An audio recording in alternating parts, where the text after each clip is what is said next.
My name is Christina, and at 30, I never thought I'd be standing in a billionaire's dining room, labeled street garbage. My boyfriend Alexander gripped my hand under the table as his father, Maxwell, glared at me with icy, judgmental eyes. 23 wealthy guests froze when Maxwell sneered, street garbage in a borrowed dress, loud enough for all to hear. My heart stopped, but something fierce stirred inside me. Before I share how I responded, tell me where you're reading from. Don't forget to like and subscribe for the next part of my story, how I fought for my dignity. I met Alexander 7 months before that awful dinner. I worked at Maple Street Cafe, a cozy spot near Boston's financial district. The pay wasn't great, but it let me take evening classes for my graphic design degree. Every morning at 7:30 sharp, Alexander ordered a black coffee with 1 sugar and sat by the window with his laptop. Unlike the other executives who barely glanced up from their phones, Alexander always met my eyes, said please and thank you, and tipped generously. His kind blue eyes sparkled when he smiled, and he never seemed rushed. You must love our coffee, I teased one morning after he'd been coming for 3 weeks. He grinned from his laptop.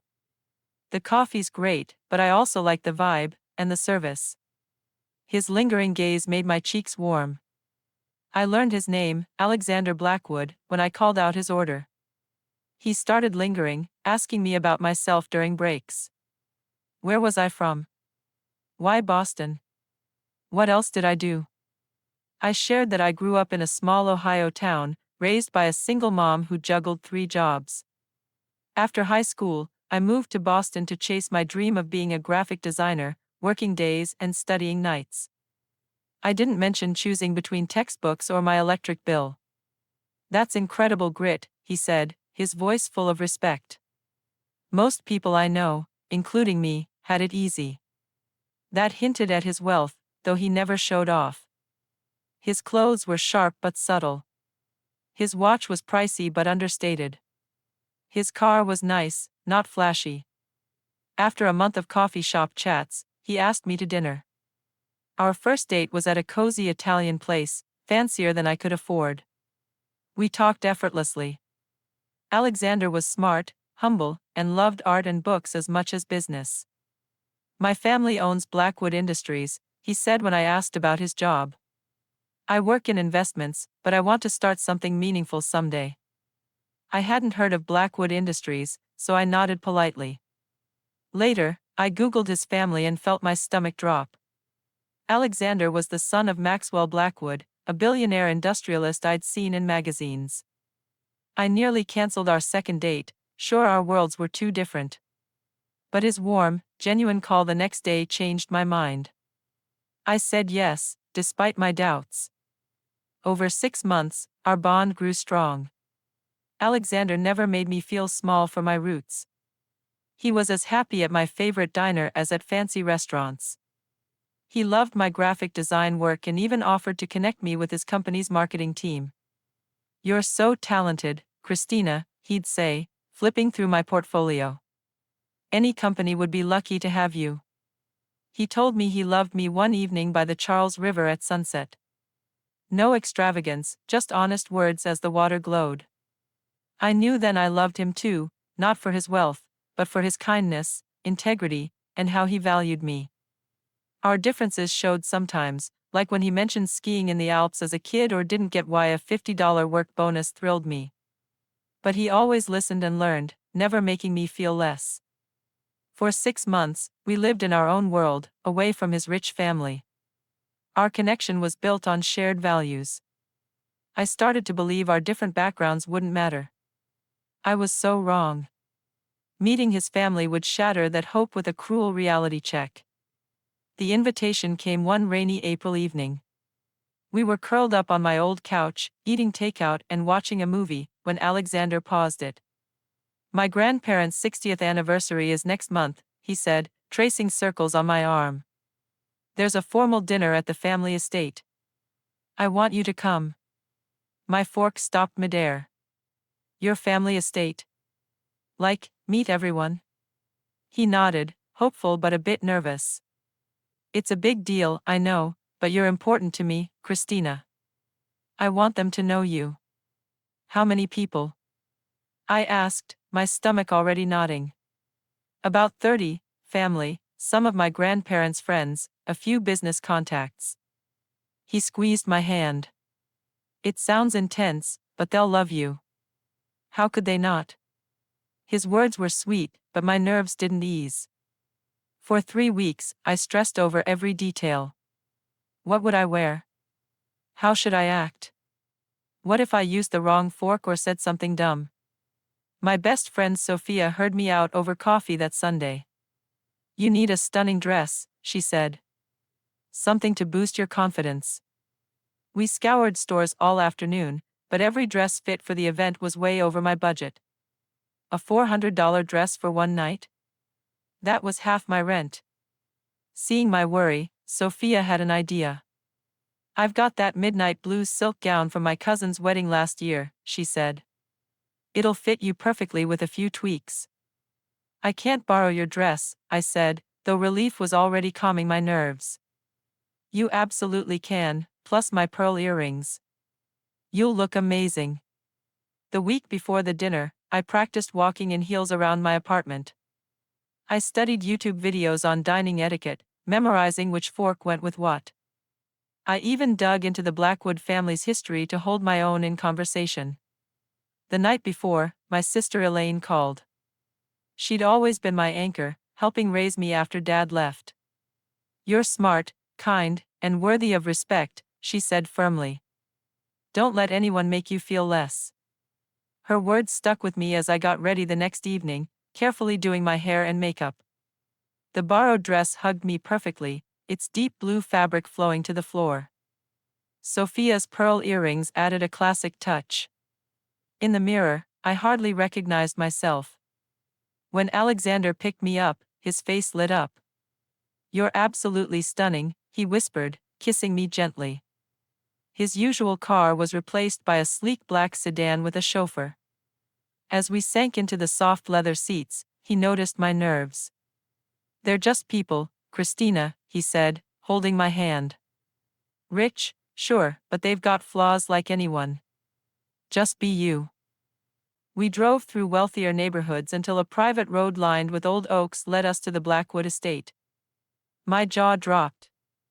It wasn't just a house, it was a mansion straight out of a movie, with perfect gardens and valets waiting in the circular driveway. You grew up here? I whispered, awestruck. Alexander gave a shy smile. Home sweet home. Ready? I took a deep breath, clinging to Elaine's words. I was enough. I belonged. But as the huge double doors opened, revealing the grandeur inside, I felt like I was stepping into a lion's den. The foyer stole my breath. A massive chandelier sparkled above a ceiling painted with clouds and cherubs. Marble floors shone, and a grand staircase curved upward. The air smelled of flowers and rich perfume. Staff glided through the crowd, taking coats and offering champagne on silver trays. I grabbed a flute to steady my shaking hands. Alexander, darling, a tall woman in her 50s approached, her silver blonde hair in a flawless chignon. She air-kissed him, then turned her cool gaze on me. You must be Christina. Mother, this is Christina Miller, Alexander said, his hand warm on my back. Christina, my mother, Evelyn Blackwood. I offered my hand. It's an honor to meet you, Mrs. Blackwood. Thank you for having me. Her handshake was quick and cold. Of course, Alexander mentioned you, she said, stressing mentioned lightly. Lovely dress. Bold color for spring. Before I could reply to her subtle jab, a younger woman bounced over, her warm smile a sharp contrast. Finally, the woman who saved my brother from those awful socialites. She hugged me. I'm Victoria, the fun Blackwood. Alexander chuckled. My sister has no filter. Victoria looped her arm through mine. Come on, I'll introduce you to the nice ones, mostly. As we moved through the crowd, I felt their judging stares. Victoria introduced me to cousins, friends, and business associates. Most were polite but distant. The questions started innocently. What do you do, Christina? Asked an older woman, dripping in diamonds. I work at a coffee shop while finishing my graphic design degree, I said honestly. How charming, she replied, her smile fake. A barista. How did you meet Alexander? Each time I shared our coffee shop story, I saw the raised brows, quick glances, and tight smiles. Their judgment was clear. I love a good rags to riches tale, one woman said, as if I were a storybook character. Alexander's always been so generous, another whispered, loud enough for me to hear. Victoria squeezed my arm. Ignore them. They're just mad you've got personality and not their cold blood. We reached Alexander's grandparents, the guests of honor. I braced for more snobbery, but Henry and Eleanor Blackwood were kind. You're the one making our grandson smile, Henry said, holding my hand warmly. Wonderful to meet you, Eleanor added. Alexander says you're studying design. I'd love to hear about it. Their warmth was a brief relief, but Victoria whispered as we left, Grandpa and Grandma are the best. They built the company from nothing. The rest of us just got lucky. I had some nice chats, a cousin into art history, an aunt who loved my hometown stories, a business associate curious about design. But for every kind moment, there were more that left me feeling judged, comments on my accent, sly digs at my education, questions digging for dirt on my family. Alexander stayed close, holding my hand, stepping in when talks got sharp. But he couldn't shield me from the moment I feared most. There's my father, he said quietly, nodding at a tall, commanding man across the room. Maxwell Blackwood had steel-gray hair and Alexander's blue eyes, but his were cold. Should we say hi? I asked, my gut screaming to steer clear. He hesitated. We should. He can be blunt. Don't take it personally. We approached as Maxwell finished talking stocks. His eyes scanned me briefly before turning to Alexander. Alexander. Father, this is Christina Miller, Alexander said. Christina, my father, Maxwell Blackwood. I extended my hand. It's an honor, Mr. Blackwood. His grip was firm, almost painful. Indeed. One word, dripping with dismissal. A staff member called us to dinner, breaking the tense silence. As Alexander led me to the dining room, I caught Maxwell's cold stare. That went better than expected, Alexander whispered, but his tight voice said otherwise. My instincts screamed trouble as we entered the grand dining room. The room screamed old wealth. A huge mahogany table sat under a glittering chandelier, set with silver, fine china, and sparkling crystal. Flowers and candles made it feel warm despite its size. A staff member pointed us to our seats. My stomach dropped. I was right across from Maxwell, with Alexander beside me. Victoria gave me a sneaky thumbs up from down the table. Quite the show, huh? Alexander whispered, pulling out my chair. Don't worry, only 20 courses and 16 forks. I stared at Alexander in panic, but he laughed. Just kidding. It's a regular dinner, just with ridiculously pricey wine. The first course, a fancy soup I didn't recognize, arrived. I watched others closely to pick the right spoon. The table buzzed with talk of stocks, elite schools, and vacation homes in places I'd only seen on maps. I stayed quiet, focusing on avoiding mistakes, sipping wine to calm my jitters. Alexander tried to include me, explaining references or asking my thoughts, but it only spotlighted how out of place I felt. So, Miss Miller, Maxwell's voice cut in, sharp and direct. Alexander says you work at a coffee shop. The room hushed, all eyes on us. I set my spoon down gently. Yes, sir. Maple Street Cafe. It helps fund my education. What are you studying? His tone dripped with doubt. Graphic design. I'll graduate next spring. He raised an eyebrow. Graphic design? Like making posters? Actually, Father, Alexander jumped in, Christina's work is brilliant, brand identity and digital marketing. Maxwell ignored him. Where are you from originally? A small town in Ohio. Millfield. Never heard of it. He sipped his wine. Your father's profession? His smirk told me he knew it was a trap. Alexander stiffened beside me. My dad left when I was young, I said calmly. My mom raised my sister and me alone. And her job? Maxwell pressed. She's in retail now. Before, she cleaned houses, waited tables, whatever kept us afloat. Down the table, Eleanor Blackwood murmured, a strong woman. Maxwell's lip curled. Service work through generations. Fascinating. Alexander's fork hit the table hard. Her mom sacrificed everything for her kids. That's worth respect, not scorn. The next course paused his questions.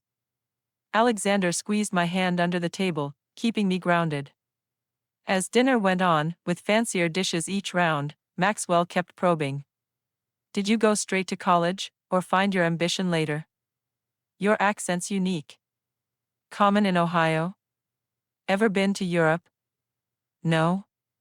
Shame. Travel's so enlightening for the less cultured. Each question screamed, you don't belong. By the main course, a perfect beef tenderloin, I was a wreck. Reaching for my wine, I misjudged and spilled a few drops on the tablecloth. I'm so sorry, I gasped, horrified, as a server rushed over. It's fine, Alexander said softly. Maxwell's cold laugh rang out. Careful. That wine's worth more than your weekly pay. Silence fell. Alexander's face reddened. Father, enough. Maxwell swirled his wine. Just stating facts, son. Don't be so touchy. His eyes locked on me, all pretense gone. Miss Miller, is that dress from this season? It's not in my wife's closet. His jab stung, and guests looked away. My cheeks burned, but I stayed calm. It's my friend's. She kindly lent it to me. Ah, Maxwell sneered. Borrowed finery. As expected. Alexander half stood. Father, I won't let you insult her. Maxwell waved him off. Sit, Alexander.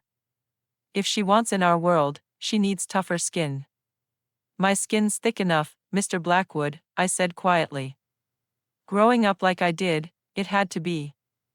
My calm seemed to enrage him. He leaned forward, his voice low but loud enough for all. Let's be clear, Miss Miller. My son's just slumming it with you. You're street garbage in a borrowed dress, and you'll never fit in our world. 23 pairs of eyes stared. Evelyn looked down. Victoria's jaw dropped. Alexander, furious, was half out of his seat. My blood froze. Time slowed. Maxwell's cruel gaze savored my humiliation. The weight of every stare hit me, expecting my ruin. But something shifted inside. Years of being underestimated, fighting for everything, proving doubters wrong surged up. A calm strength took over. I stood slowly, heart racing, a smile forming. What came next would change it all. I rose, smoothing my borrowed dress. The room stayed silent, all eyes on me. Maxwell smirked, thinking I'd flee in tears. Instead, I sipped my water deliberately, setting it down. Street garbage, I said, voice clear and steady. Interesting choice, Mr. Blackwood. I met the guest's eyes. Thank you, actually. I've wrestled with a moral dilemma for months. You just made my choice crystal clear. Maxwell's smirk wavered. What are you talking about? Alexander thinks I'm just a barista, I said, voice steady. That's half true. I work mornings at the cafe, but for 2 years, I've also been an investigative journalist at the Boston Sentinel. Whispers rippled around the table. Maxwell's face stayed blank, but his knuckles tightened on his fork. 6 months ago, before I knew your son, I joined a team probing fraud in shipping. One name kept popping up in our files, yours, Mr. Blackwood. Maxwell's face paled. Alexander froze beside me. We uncovered evidence that Blackwood Industries faked environmental reports for its cargo ships. We found proof of illegal waste dumping, sky-high emissions, and bribes to inspectors in 3 countries. The room's shock turned to stunned silence. Victoria's eyes flicked between her father and me. Eleanor clutched her chest, and Henry's face darkened. When I learned who Alexander was, I hit a moral wall. I told my editor about us and stepped back from the story. I even pushed to delay publishing until we had more proof. I locked eyes with Maxwell. I did that for Alexander, because I love him. I didn't want your family's wrongs to ruin us. I kept quiet to spare him an impossible choice. Alexander turned to me, his face a mix of shock and confusion. Christina, is this true? I nodded, touching his hand. I'm sorry I hid it. I wanted to protect you and the story's integrity. Maxwell's face reddened as I faced him again. The paper held the story, not for lack of proof, but because I asked for time to be sure. I didn't want to wreck your family's name without certainty. I stood taller. But you've clarified things, Mr. Blackwood. I've carried photos of you with corrupt officials, signed documents faking reports, and recordings of your team hiding toxic waste. A glass shattered down the table. Maxwell half stood, furious. This is absurd. You're making baseless claims. I'll sue you and your rag for slander. I smiled calmly. Go ahead. The Sentinel's lawyers checked every photo, document, and recording. The story was ready 3 months ago. I held it back. Why would they listen to a barista? He sneered. Because my evidence drives the story, and my mentor, a Pulitzer winner, backed my call to wait. I grew up with nothing, like you said. That made me work harder, juggling journalism school and jobs before switching to design. The cafe job gave me flexibility, but I never quit reporting. I pulled my phone from my clutch. Thanks for making my choice easy. I typed as I spoke. I just texted my editor to greenlight the story. It'll run tomorrow and online at midnight, with your name in the headline. Chaos erupted. Maxwell lunged, face twisted with rage. You nobody. I'll ruin you. Alexander stood, blocking him. Enough, father. You won't talk to her like that. You idiot, Maxwell spat. She used you to infiltrate our family. I shook my head. No. I fell for your son despite you. When I learned who he was, I disclosed it and left the story. Alexander, Evelyn said, voice sharp, you can't believe her over your father. Alexander looked at me, his face unreadable. Did you know who I was when we met? No, I said softly. You were just the kind guy who got black coffee with 1 sugar and said, thank you, with a smile. He studied me, then faced his father. I've doubted those environmental reports for years, father. You told me to stay in my lane. I trust her. Maxwell's face purpled. Ungrateful fool. You're throwing away everything I built for her. Her name's Christina, Alexander said firmly. And yes, I am. Guests slipped out, mumbling excuses. Victoria stood nearby, shock mixed with a hint of respect. Well, she said, easing the tension, this is the wildest anniversary dinner ever. Henry Blackwood stood slowly. Maxwell, my office. Now. As Maxwell stormed off with Henry and Evelyn, I turned to Alexander. I should leave. I'll drive you, he said instantly. I shook my head. No. Your family needs you now. This'll be a tough night, and I don't belong here. Christina, we need to talk, he pleaded. We will, I promised. Tomorrow, if you still want. Eleanor approached, taking my hands. I'm not thrilled about tomorrow's news, but your courage tonight was stunning. Nobody's challenged Maxwell like that in years. I swallowed hard. I'm sorry I ruined the celebration. She smiled sadly. In 60 years of marriage, I've learned truth beats a cozy lie. I left the mansion, head high, refusing Alexander's offers to join me. In the taxi, watching the estate fade, I wondered if I'd lost the love of my life. My phone buzzed. My editor. Got your text. Story runs at midnight. You okay? I replied, yes, it was right. But as the taxi rolled on, tears fell, not for Maxwell's cruelty, but for the love I might have lost by choosing truth. The morning after that brutal dinner, the Boston Sentinel's headline roared, Blackwood Industries fraud exposed. My byline sat proudly beside senior reporters, revealing years of environmental crimes, fake reports, illegal waste dumping, and bribes to officials. Photos, memos, and whistleblower quotes backed every claim. I hadn't slept. I spent hours on the phone with my editor and the paper's lawyers, triple-checking every detail. When the story went live at midnight, I sat in my dim apartment, staring at my phone, hoping Alexander would call. The screen stayed dark. By 8 a.m., national news outlets had picked it up. By noon, Blackwood Industries stock plummeted 20%. By evening, the EPA and Department of Justice announced investigations. My phone buzzed non-stop, colleagues, reporters, even job offers from major publications. But not a word from Alexander. My heart felt like a hollow shell. I called my sister Elaine, voice shaky. You did the right thing, she said firmly. Maxwell was a monster. You stood up for everyone he trampled. Then why do I feel so awful? I asked, gazing out at the rain-soaked Boston street. Because you love Alexander, she said softly. Doing what's right doesn't always feel good. 3 days later, with no word from him, I dragged myself back to Maple Street Cafe. My manager, wide-eyed with both awe and worry, pulled me aside. Christina, you sure you want to be here? Reporters have been asking about you. I need something normal, I said, tying my apron with trembling hands. I don't quit jobs without notice. The morning blurred with coffee orders and sneaky glances from customers who recognized me from the news. My face had been on TV, my name in articles, but I just wanted to pour espresso and forget the ache in my chest. At 11, the cafe door chimed. I looked up, and my breath caught. Maxwell Blackwood stood there. The room went silent. He wasn't the commanding figure from the dinner.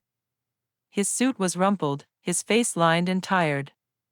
The past 3 days had clearly battered him. Mr. Blackwood, I said, forcing my voice to stay even despite my racing pulse. What can I get you? A private word, he said, his tone sharp but weary. My manager stepped forward, protective. Sir, if you're here to harass her. It's okay, I said quickly. I'll take my break now.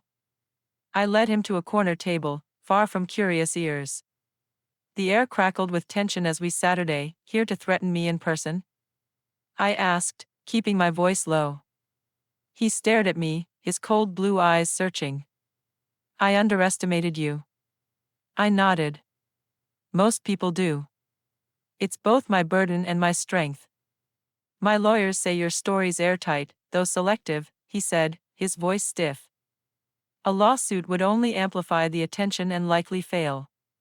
Are you admitting guilt? I asked, raising an eyebrow. His jaw tightened. I'm acknowledging your thoroughness. The boards put me on administrative leave while the investigations run their course. I leaned in slightly. So, did you come to compliment my journalism, Mr. Blackwood? I came to ask what it'll take to make you stop, he said bluntly. Money? A job somewhere? Name your price. I stared, stunned. You still don't understand. This was never about money or climbing some ladder. It's about the truth. Truth? He scoffed, but there was a crack in his confidence. Do you have any idea what your truth will cost? Hundreds of jobs. My father's company, gone. That's not on me, I said firmly. You and your executives chose profits over laws, thinking you'd never get caught. He leaned back, studying me with a flicker of curiosity. You really believe you're the hero here, don't you? I believe powerful people should face consequences, I said, holding his gaze. He stood abruptly, chair scraping the floor. My son hasn't been home in 3 days. His mother's falling apart. Whatever you're doing to him. I love Alexander, I interrupted, my voice steady. This was never a game. I haven't heard from him since the dinner. For a fleeting moment, he looked almost human, his stern face softening. He's too idealistic, like my father, he muttered, then turned and walked out. I stood there, heart pounding, trying to process what had just happened. The cafe's hum resumed, but my mind was stuck on Maxwell's words. Where was Alexander? Was he okay? That evening, I was stirring pasta in my tiny kitchen, the smell of garlic and tomatoes filling the air, when a knock came at my door. My heart leapt. I opened it to find Alexander standing there, unshaven, eyes heavy with exhaustion. Hi, he said, his voice barely above a whisper. Hi, I replied, my pulse racing. Want to come in? He nodded and stepped inside, his presence filling the small space. We stood there, awkward, the weight of the past 3 days hanging between us. Then we spoke at the same time. I should have told you. I should have called. A faint smile crossed his face, breaking the tension. You first. I took a deep breath, my hands twisting together. I should have told you about the investigation. I thought I was protecting you from an impossible choice, but really, I was terrified of losing you. He nodded, his eyes soft but guarded. I should have called sooner. I needed time to dig into the evidence myself, to confront my father. Did you? I asked, my voice catching. He nodded, his face grim. It's all true, Christina. And worse. I found internal files your team didn't even have. He ran a hand through his messy hair, looking lost. My whole life, I looked up to him. I knew he could be cruel, but I thought he ran the business with some kind of honor. I gestured to the couch, and we sat, keeping a careful distance. Where've you been these 3 days? A hotel, he said. Meeting with company lawyers, talking to my grandfather about what's next for Blackwood Industries. And thinking about us. My chest tightened, a lump forming in my throat. What did you decide? He looked at me, his blue eyes intense. I fell in love with a woman braver and more principled than I realized. I'm hurt you didn't trust me with the truth, but I understand why. I'm so sorry, Alexander, I said, my voice breaking. I know, he said softly. And I'm sorry I didn't stand up to my father sooner, before you had to face his venom alone. He reached for my hand, his touch warm and steady. My family's in pieces. My mom won't speak to me. Victoria's the only one who thinks I did the right thing by standing with you. What about the company? I asked, squeezing his hand. Grandfather's taken over as interim CEO, he said. We're cooperating with the investigations, preparing to pay restitution. It's a long road back, if we even make it. And us? I asked, my voice barely a whisper, afraid of the answer. He paused, his gaze steady. I love you, Christina. That hasn't changed. But there's pain and broken trust we need to heal. I nodded, fighting tears. I understand. No, you don't, he said gently, a small smile tugging at his lips. I'm not walking away. I want to rebuild, slowly, with complete honesty. If you're willing. His eyes held the man I loved, not the wealthy heir I'd once feared, but someone who chose truth over blind loyalty. My heart swelled. I'm willing, I whispered. More than willing. We talked until dawn, laying bare our fears, hopes, and wounds. It was the first step on a rocky path back to each other, with his family and company in turmoil. 6 months later, the Blackwood scandal was still shaking the corporate world. My article had sparked federal investigations, leading to fines exceeding $300 million. Maxwell faced charges of fraud, bribery, and environmental violations. Other executives were indicted too. The company's stock crashed 40%, and hundreds of workers faced layoffs as divisions were sold or restructured. The guilty were held accountable, but innocent employees suffered. That guilt gnawed at me. Exposing the truth was necessary, but I ached for the workers who lost jobs and savings because of executive greed. "You didn't cause this," my editor said when I confessed my feelings. "Maxwell's choices hurt those people, not yours." I channeled that guilt into action. 3 months after the exposé, I pitched a new series to the Sentinel, focusing on the human cost of corporate fraud and ways to rebuild. They gave me a team and resources to dive deep. I interviewed former Blackwood employees who'd lost everything: retirement funds, health insurance, stability. I spoke with environmental scientists documenting the toxic fallout from illegal waste dumping, and community leaders in coastal towns fighting to clean up polluted waters. The hardest were the whistleblowers, brave workers who tried to sound alarms but were silenced or fired. My stories didn't just expose the damage, they pointed to solutions. I highlighted companies that had reformed after scandals, programs for displaced workers, and grassroots efforts to restore affected communities. Each article ended with ways readers could get involved: donating, volunteering, or advocating for stronger regulations. Alexander made a bold move. He resigned from Blackwood Industries, walking away from the family legacy. With his personal savings, he launched a foundation to promote ethical business practices and fund environmental restoration projects. He hired former Blackwood employees hit hardest by the layoffs, giving them a chance to rebuild.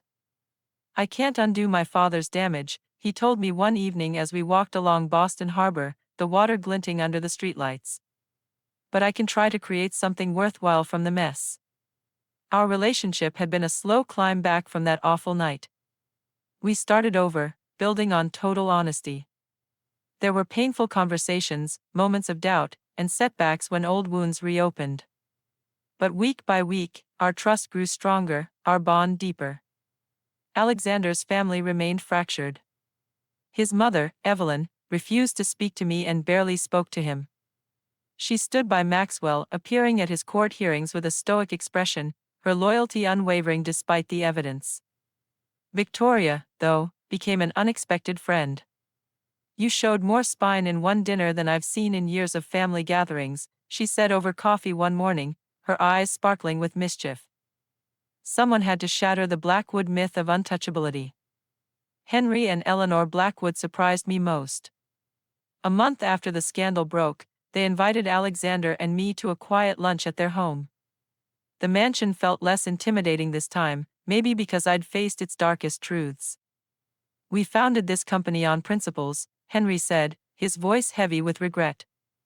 Maxwell lost sight of that, chasing profit over everything else. Eleanor took my hand across the table. "You brought a reckoning we didn't want but desperately needed, Christina. It's painful, but it might save the company's soul, even if its stock suffers." Their kindness floored me. I'd expected blame, not gratitude. Their words stayed with me, easing some of the guilt I carried. 8 months after that fateful dinner, I faced Maxwell again. His trial was nearing, and his lawyers arranged a meeting. Alexander insisted on coming, his presence a quiet strength at my side. We met in a sterile conference room at his attorney's office. Maxwell looked diminished, his once imposing frame slumped, his arrogance drained. His voice lacked its old commanding edge. "I underestimated you, Miss Miller," he said, almost resigned. "A mistake I won't make again." "Why did you want to see me?" I asked, keeping my tone even. He glanced at Alexander, then back at me. "I was wrong. Not about the violations, I did what I thought the company needed. But about you. You're not what I called you that night." It was the closest he'd come to an apology, and I knew it was all his pride would allow. I nodded, saying nothing. "And I misjudged you, Alexander," he said, turning to his son. "I thought your idealism was a flaw. Recent events proved me wrong." Alexander's jaw clenched. "Is that all, father?" Maxwell gave a curt nod. My lawyers expect a plea deal. I'll likely serve time. He let out a hollow laugh. From boardrooms to prison cells. Quite the fall. As we left, Alexander squeezed my hand. You okay? I think so, I said. That's as close to sorry as Maxwell gets. It doesn't change anything, he said firmly. No, I agreed. But it closes a chapter. Years after that humiliating dinner, my life had transformed. Job offers flooded in from top publications, and I signed a book deal to expand my reporting on corporate accountability. I testified before Congress on environmental enforcement and corporate oversight, my voice steady as I shared what I'd learned. The coffee shop girl had found her purpose. The deepest change was within.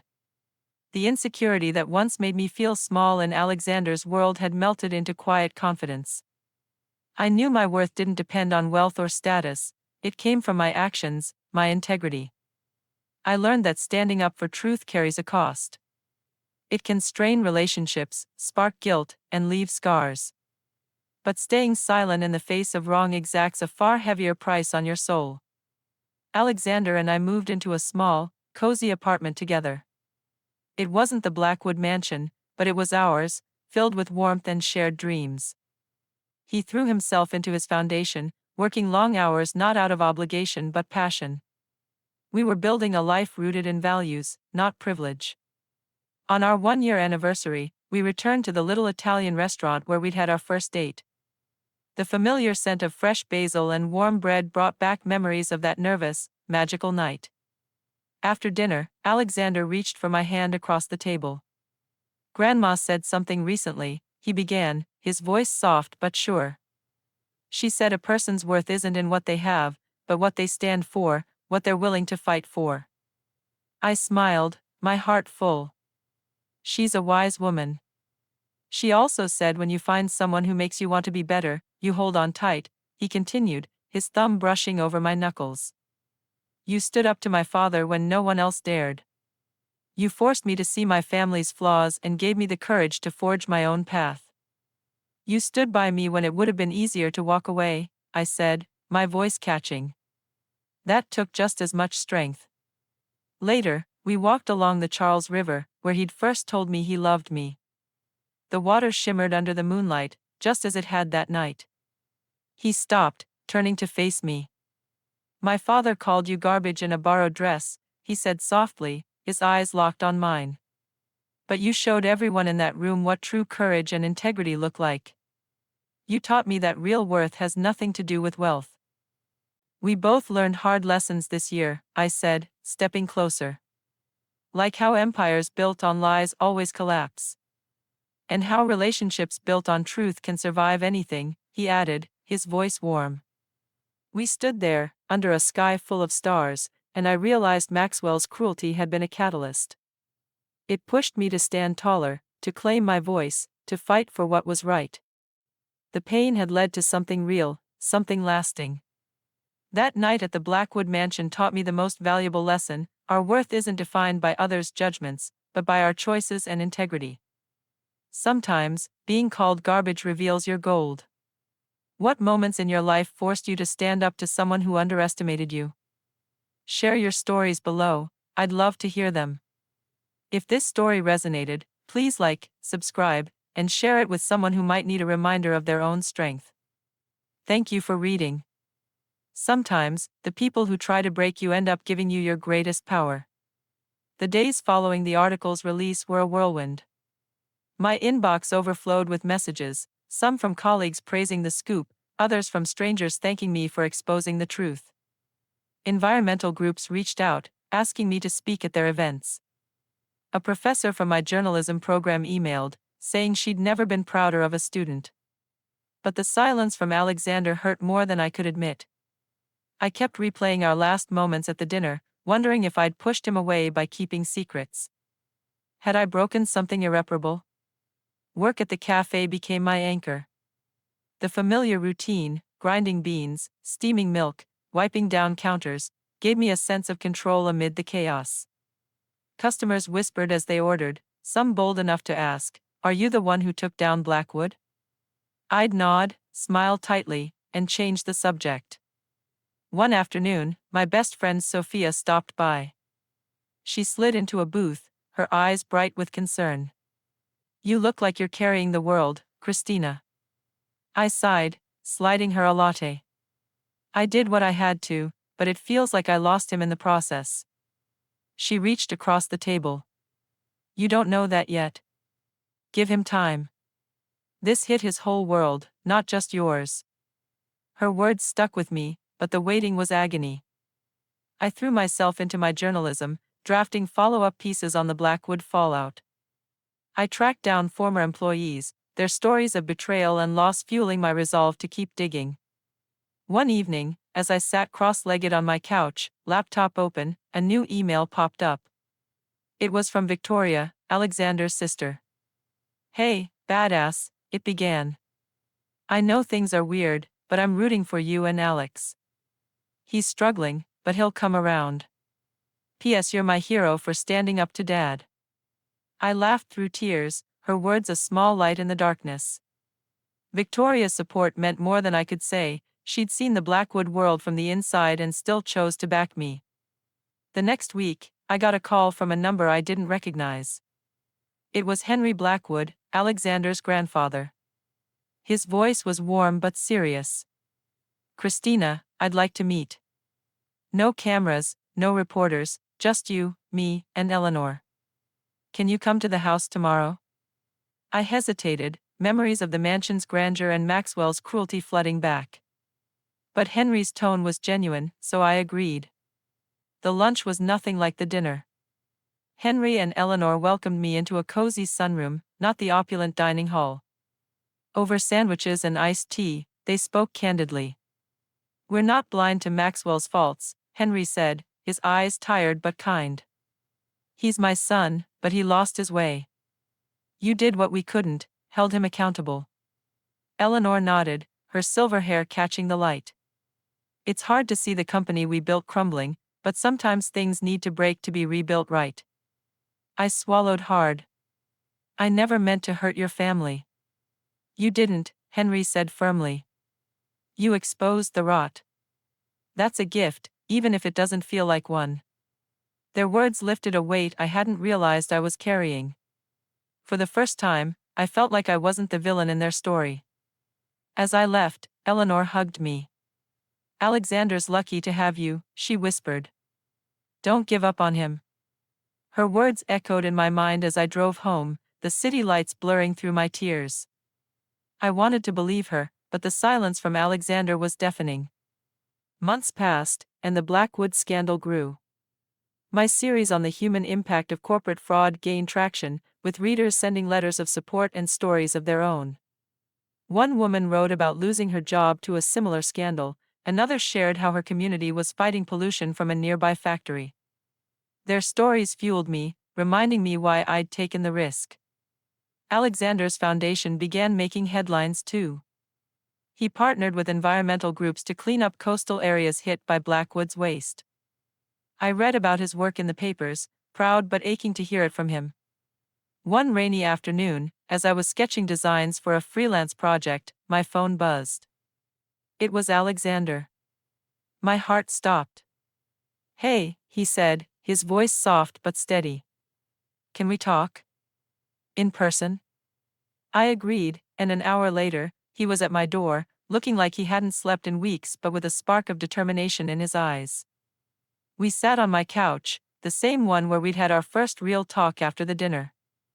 I've been a mess, he admitted. I didn't know how to face you after everything. I thought I'd lost you, I said, my voice barely above a whisper. You didn't, he said, reaching for my hand. I just needed to figure out who I am without my father's shadow. He told me about his meetings with lawyers, his grandfather's plans to reform the company, and his own work with the foundation. I'm not my father, he said fiercely. I want to build something that helps, not hurts. I know, I said, squeezing his hand. I've always seen that in you. We talked for hours, rebuilding the trust we'd lost. It wasn't easy, there were tears, apologies, and moments of silence when words weren't enough. But it felt like a new beginning. The Blackwood trial dominated the news. Maxwell took a plea deal, facing 3 years in prison. The company restructured under Henry's leadership, with new policies to prevent future violations. It wasn't a full recovery, but it was a start. Alexander and I grew closer, our relationship stronger for the scars it bore. We learned to navigate our differences, his privilege, my scrappy roots, with honesty and respect. Victoria became a regular at our apartment, bringing wine and laughter, calling us the rebel duo. One evening, as we cooked dinner together, Alexander turned to me, spatula in hand. "I'm proud of you, Christina. You didn't just change my family, you changed me." I smiled, stirring the sauce. "You changed me too. You showed me love doesn't have to mean losing myself." On the second anniversary of that fateful dinner, we stood on a quiet beach, the waves lapping at our feet. Alexander pulled me close. "I thought that night would break us," he said. "But it made us."